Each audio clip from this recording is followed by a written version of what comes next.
Bienvenue à cette vidéo sur la structure des phrases en français. Avant de commencer, il est important de comprendre les différents éléments d'une phrase. Une phrase doit contenir au minimum un sujet et un verbe.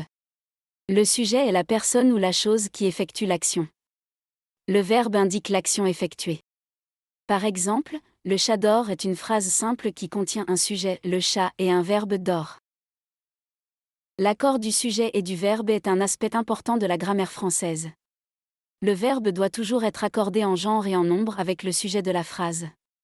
Si le sujet est au pluriel, le verbe doit également être au pluriel. Par exemple, les chats dorment est une phrase correcte, tandis que les chats dort est incorrecte. Il existe 4 types de phrases en français: la phrase déclarative, la phrase interrogative, la phrase impérative et la phrase exclamative. Par exemple, je vais au cinéma est une phrase déclarative, tandis que vas-tu au cinéma est une phrase interrogative. Pour former une phrase négative en français, on ajoute ne avant le verbe et pas après le verbe. Par exemple, Marie ne mange pas de pommes. La phrase déclarative donne une information ou exprime une opinion. Elle se termine par un point. Par exemple, le ciel est bleu. J'aime la musique. La phrase interrogative pose une question et se termine par un point d'interrogation. Par exemple, où est la bibliothèque? Aimes-tu les pommes? La phrase impérative donne un ordre ou un conseil et se termine par un point ou un point d'exclamation. Par exemple, ferme la porte. Prends un parapluie. La phrase exclamative exprime une émotion forte et se termine par un point d'exclamation.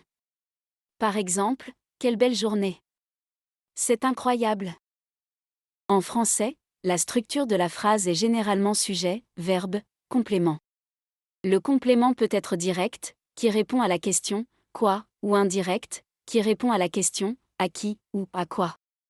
Par exemple, dans la phrase « le chat mange une souris », le chat est le sujet, mange est le verbe, et une souris est le complément direct. Les pronoms personnels sont utilisés pour remplacer le nom d'une personne ou d'une chose.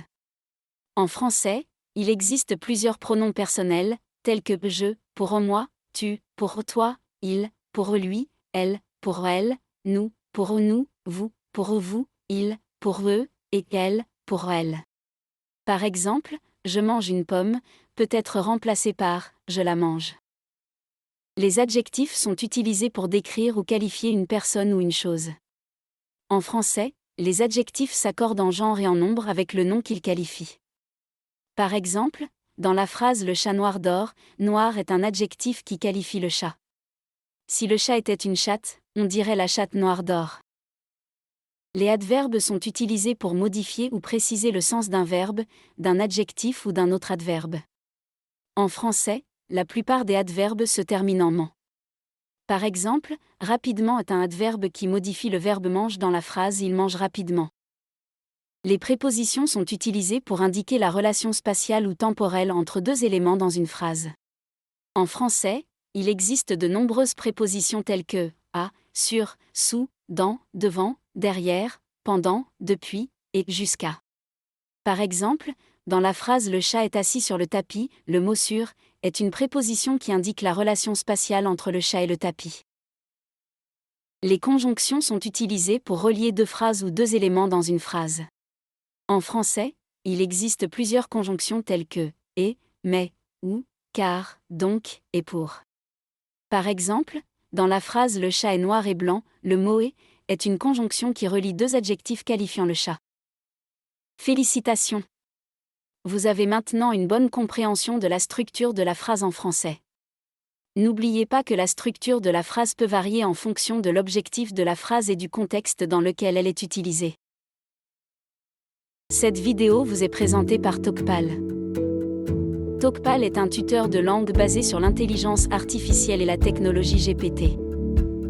C'est la méthode la plus efficace pour apprendre une langue.